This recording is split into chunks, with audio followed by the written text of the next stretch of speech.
Folks, all of us are going through a great crisis. We all realize the coronavirus is invading cities, overcrowded hospitals. Hospitals don't have equipments. The death rate going up, massive layoffs, factories are closing, orders are canceling. With all this, the world has shaken up badly. Now, it seems a lot of depressing information right here, but I want to make one important point, and maybe if I get an opportunity, I might say that a couple of times. One, let us not overrate the crisis or the threat that we are facing.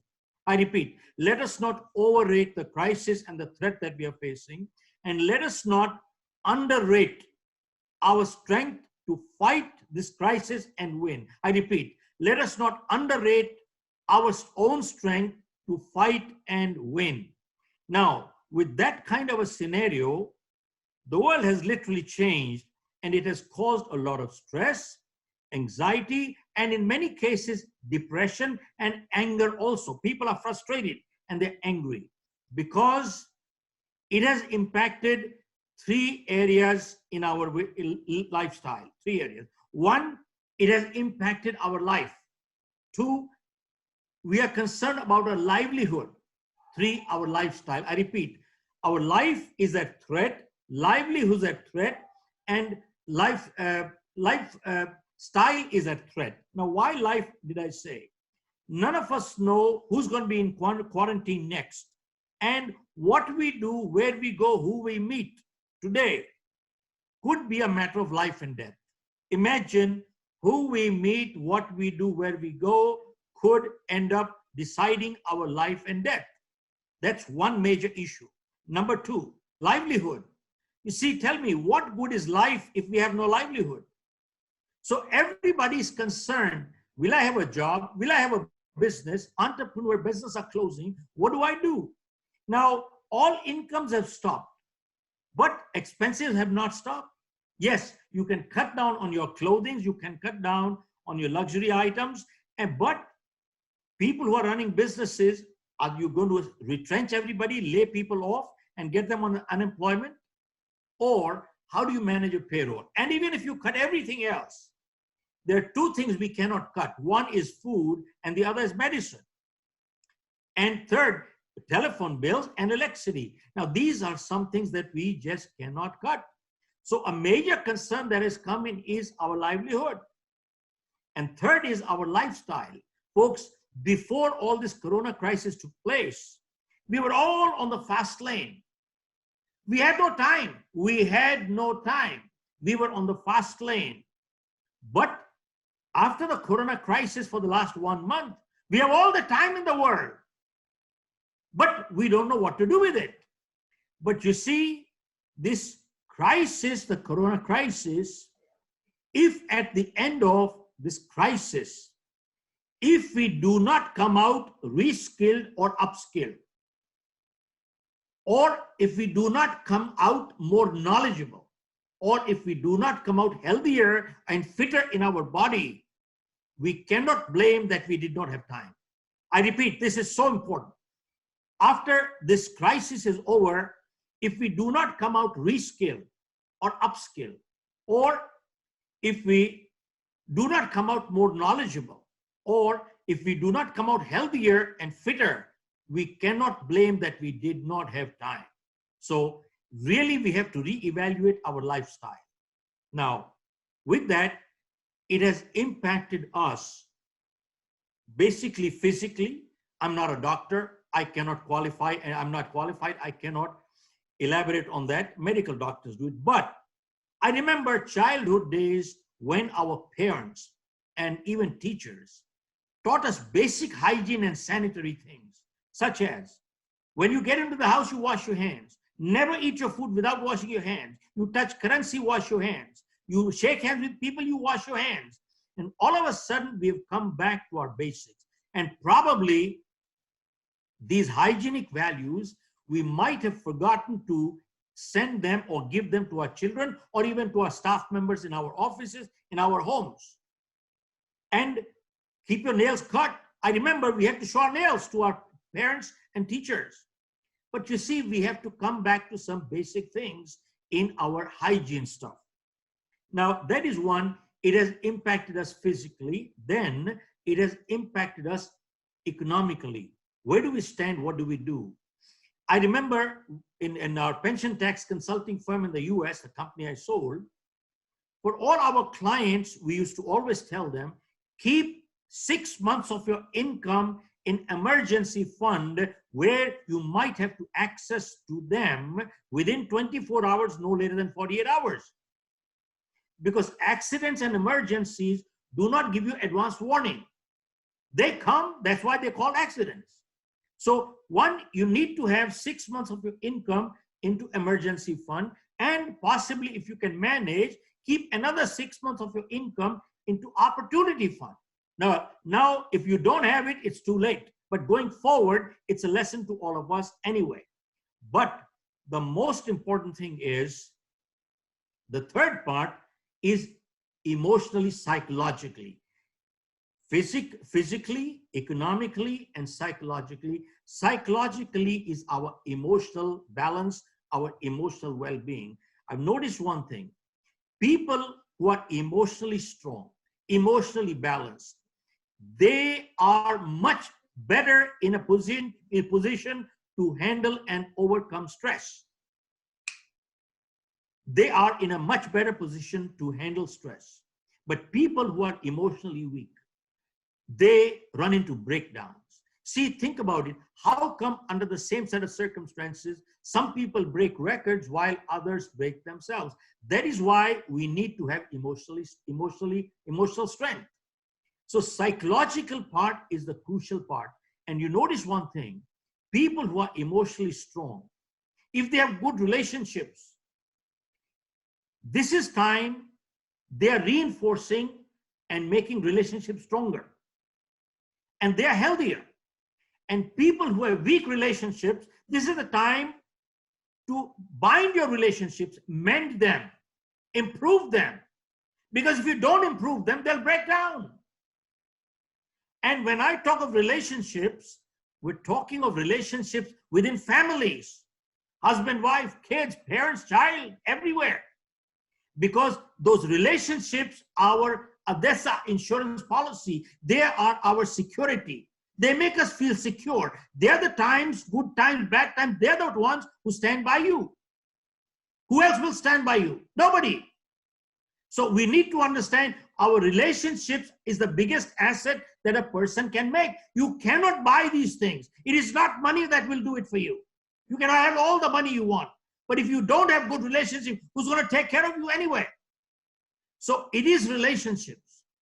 One, and second thing is, not only the family relationships, but this is time to even build your business relationships. Go back into the last 3 years of your customer service, customer relationships. Check out the customers you had 3 years ago who have not done business with you. Just pick up the phone and call them and say, buddy, we did business 3 years ago. I just wanted to find out, we haven't done any business in the last 3 years. What is it that we have not done that we could do for you? What is it that we can improve that will help you? Come back to us. What is it that we can? Don't ask for business. Ask them, what is it? Why is it that we didn't do any business 3 years? Look, there is a whole lot of business lying in our books right now, the past 3 years, people who we have not done business with in the past 3 years. And look at the people that we have done business, but we could improve. And our satisfied customers, we could just pick up the phone and call them and say, buddy, if you've been happy with us, could you recommend us 3 people? Folks, if we just do that, the moment the crisis is over, we'll be ready to take off from here. You'll have a whole book of business rights sitting ready in advance. Folks, how many people are doing this? Very few. This is the time to prepare. This is downtime. See, folks, athletes prepare in downtime. They do not prepare when the time comes to competition. This is competing time. They prepare downtime and they compete at the real tournament. So these are some of the things that we need to do. Now, I just want to mention to you one thing, that whenever mass unemployment takes place, you see, unemployment goes up, self-employment also goes up. Interesting. Whenever unemployment goes up, self-employment also goes up. The Great Depression, almost 100 years ago, is a prime example. Banks failed. People's savings were wiped out. They had no money. 15 million people were unemployed. 15 million people. By the way, 15 million 100 years ago equals almost 100 million people today in the US. But there were some people who were positive. They were called positive entrepreneurs, or they were survivalist entrepreneurs. Survivalist. They were not innovative people. They were not highly educated people. They were not tech savvy people, but they were positive entrepreneurs. So what they did, I'll share with you a couple examples. One of the persons in a neighborhood place, in an abandoned shop, to play it safe, he opened up a shop for non-perishable, durable goods. Why non-perishable? He couldn't afford them to decay and lose money. To non-perishable, he said, if I can't sell, at least I can use it. He started that store at that time in an abandoned space. And today, the man has 1,000 stores in the United States. His turnover is $30 billion. He's worth $10 billion himself. And the man's name is George Jenkins. And the store is, he's got 1,000 stores, and the store is Publix supermarkets in the US. Another person in California, they started a winery. I believe it was a gold winery, Gallo winery, and they started crushing grapes, and they made wine out of it, but they couldn't sell it. Market was bad. They were selling 50% below market.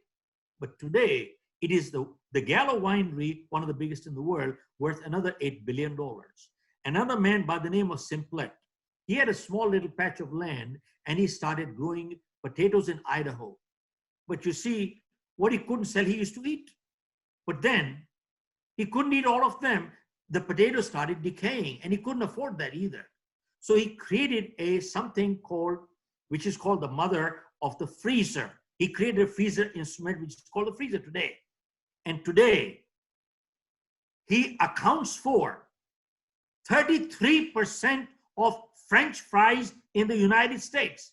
McDonald's is one of his big customers, 33%. Now, I'm not saying that all of us will become billionaires and all of us can do that. What I'm saying is all of these people had great problems. They had major problems. What I'm saying is whenever unemployment has gone up, self-employment has also gone up. Now, there are ways how we can cope with this, because look, all stress is not bad. Many times this stress pushes us to find and look for solutions in life. Now, there are many, many ways how can we cope this kind of crisis, but let me share with you only one of them. I have about 9 steps. I was doing a program for about an hour, and we talked of 9 steps how to overcome stress and how to overcome the crisis and prepare for success. But let me share with you only one in the interest of time. This I came across about 40 years ago in the US. I was sitting in a program, and a man by the name of Dr. Norman Vincent Peale came in. He's the man who wrote the book, Power of Positive Thinking. And he looked at the entire audience. There were 1,000 people. And he said, the way your people are sitting all calm and cool here, it seems nobody has a problem. And he asked, anybody has a problem? So everybody raised their hand. Yes, we have a problem. Then he asked, how many people would like to get rid of their problems? Again, everybody raised their hand. We'd like to get rid of our problems. And then he said, on my way here to this congregation, I came across a place where there were people lying stretched out, all relaxed. They had no problems. How many people would like to know where that place is? Everybody raised their hand. and it's 2 blocks away from here, there is a cemetery.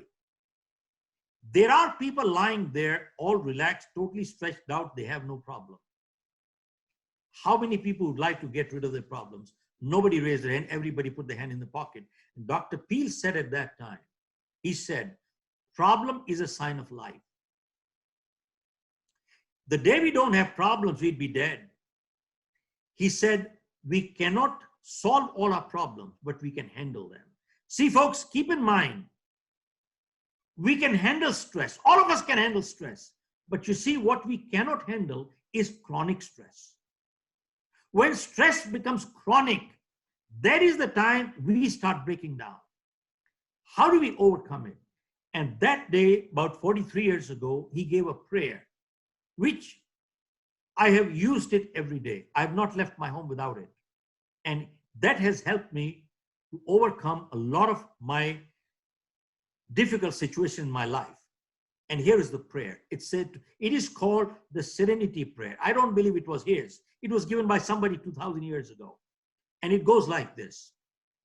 God, grant me the serenity to accept the things that I cannot change, and courage to change the things that I can, and wisdom to know the difference, what I can and what I cannot. If you analyze the little prayer, God grant me the serenity to accept the things that I cannot change. Now, there are some things we just cannot change. None of us created this crisis. Who created? I don't know. Now the question is, there are things that are beyond our control. I didn't choose my parents. I didn't decide where I was going to be born. I didn't choose the color of my skin. I didn't choose my height. There are people who are born deformed. What wrong did they do? Who knows? And sometimes bad things do happen to good people for no fault of their own. What wrong did they do? Who knows? Folks, as somebody said well, in life, we cannot choose the cards that are dealt to us. What we can choose is how we play the game.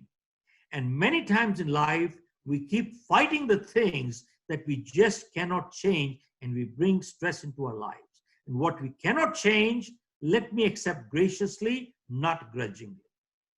And 2, if I can change it, then give me the guts and courage to do it, and wisdom to know the difference, what I can and what I cannot. But you see, when I wrote my book, You Can Win, and the new book, You Can Achieve More, I took this thought one step further.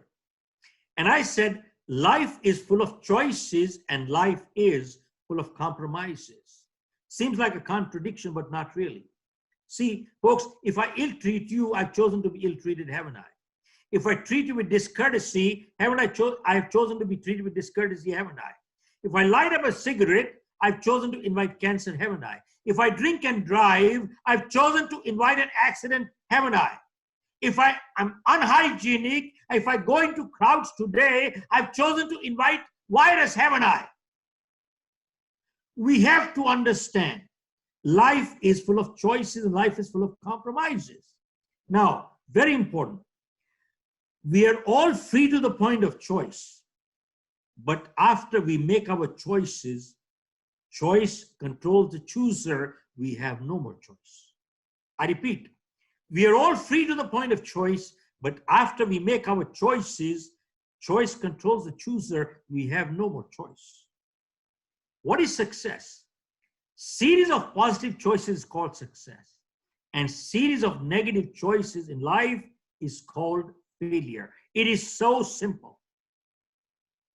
Now, many times people ask me, people who are successful, haven't they made mistakes?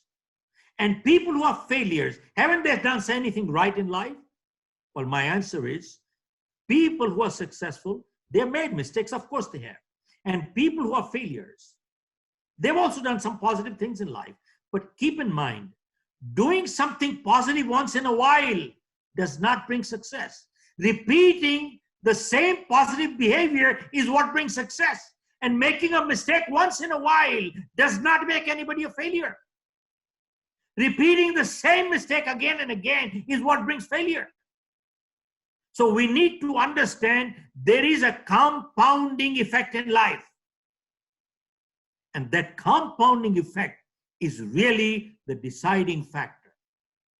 And there are many other things that I'd like to bring in that as how do we cope up with the crisis? And another thing I would like to bring in is, the second factor I'd like to bring in is that restrict yourself to watch the news. There is so much of negativity on the news today. Just see the news twice a day, 15 minutes in the morning, 15 minutes in the evening. That's it. But there are so many people, all they're doing is they turn the TV on to check up the scorecard. Then they move from one channel to the next, and next to the next, and the next to the next. And they keep switching channels as if the score is going to change. And right from morning till night, 12 hours a day, they keep watching the TV. And in the evening, the guy says, I'm depressed. Of course you're going to be depressed. You're hearing negativity 14 hours a day. And in the end, your own immunity goes down and you catch virus. And you say, virus caught me. No, no, no. TV messed you. TV messed you. You see, a man went to his friend who had bought a new TV. So he asked, how much has this TV cost you? He said, $1,000. He said, really? He said, how many hours do you watch the TV every day? He said, 3 hours. He said, what is your annual income? He said, $100,000 a year. He said, do you know what is your 1 hour time worth? It's $50 an hour. $50 an hour. And he said, you watch 3 hours a day. 3 hours a day for 1,000 hours a year. That comes to $50,000 a year. This TV is costing you $50,000 per year. Your EMI might not be on $1 million home anyway. We need to start understanding. Folks, I want to close this with one thing. If this lockdown of 1 month, and it doesn't matter how long it's going to be further, and how I hope it gets over early and quickly, but if it lockdown does not get a person upskilled, reskilled, or more knowledgeable, or healthier and fitter, it is not because they lack time. It's because they lack self-discipline, they lack commitment. I wish you all the best.